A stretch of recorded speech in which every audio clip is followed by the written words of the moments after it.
Hello, good afternoon, classmate. My name is Brisa.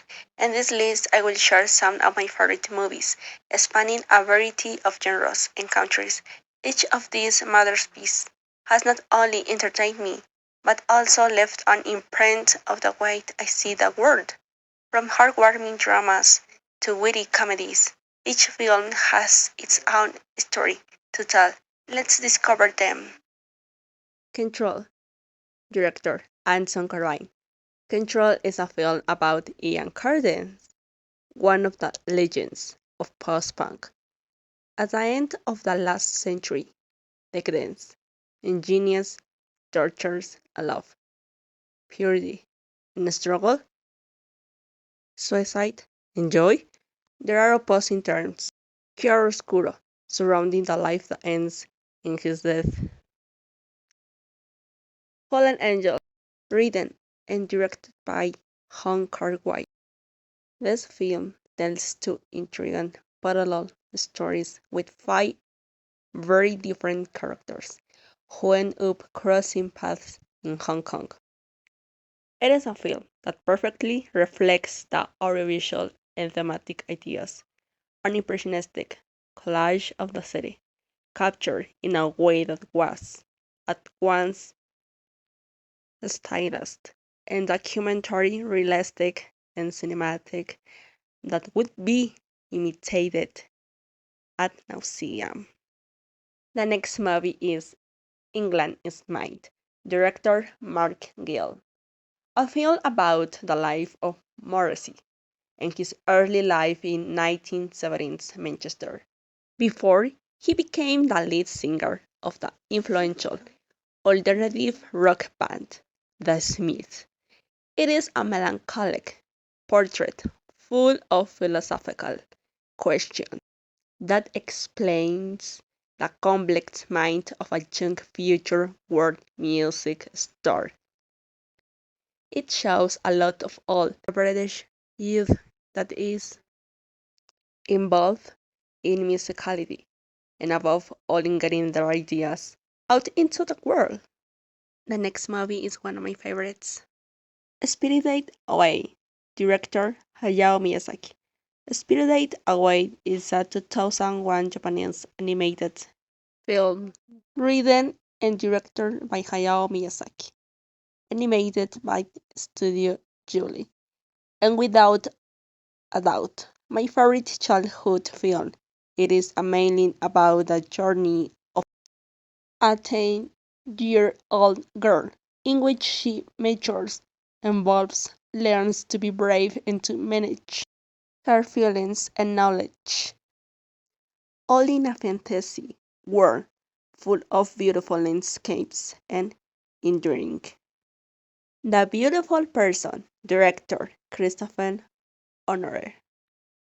The story centers on Junie, a young girl who enters a new high school and becomes the center of attention of several of her classmates, especially her French teacher.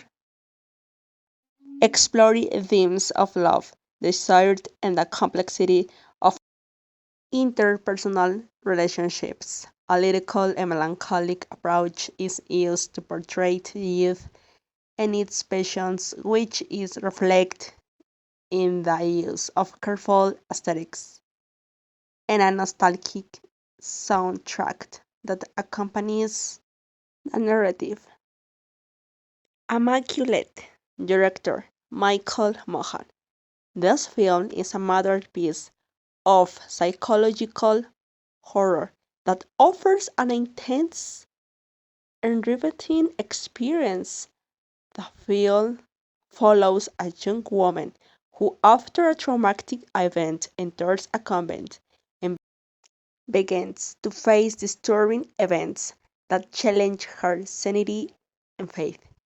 It offers an hour and a half of the most intense experience, full of terror, creepiness, some scares, and a touch of the gore that makes it an ideal title for a perfect midnight session. Christian F., director, Weary Kinder Van Van Hood Soup. This film portrays the drug scene in Berlin in the 1970s, based on a true events about the story of a young girl who between the age of 13 and 15 went from a fairly normal childhood to the horrors of drug addiction, prostitution, and a life on the brink of death, vividly conveys the physical and mental debilation of drug addiction. Ivan's childhood, director Andrei Tarkovsky, based on the short story Ivan by Vladimir Bogomolov. During World War II, a 12-year-old boy is orphaned after his family is killed by the Nazis. He later joins a group of partisans. He uses his diminutive stature and agility to gather information. It is a poetic journey through the fragments and shadows of a boy's war-torn youth. It's a summer film. Director Toshi Natsumoto. Finally, one of my Asian films of 2024, for it is a story of a love letter from a film buff to a film buff. One of the enormous qualities of the film, a passion for cinema, is felt at all times. The protagonist gets excited, her eyes shine talking about movies, writing and rewriting her scripts. What the director has achieved is to share the love for cinema, but not only for the exhibition or watching the movies, but also for the work behind the cameras, such as the complexities of writing the right scene, that work of lights, sound, special effects, and stunts. No doubt for lovers of the cinematic art, and it shows when one hears phrases like movies connect the present and the past through the big screen. Cinema invites us to explore new perspectives and connect with universal stories. My choices reflect the diversity and richness of the seventh art, and I hope that by sharing them, I inspire others to discover and enjoy these cinematic gems. Each film is a unique journey that reminds us of the magic of storytelling. What are yours?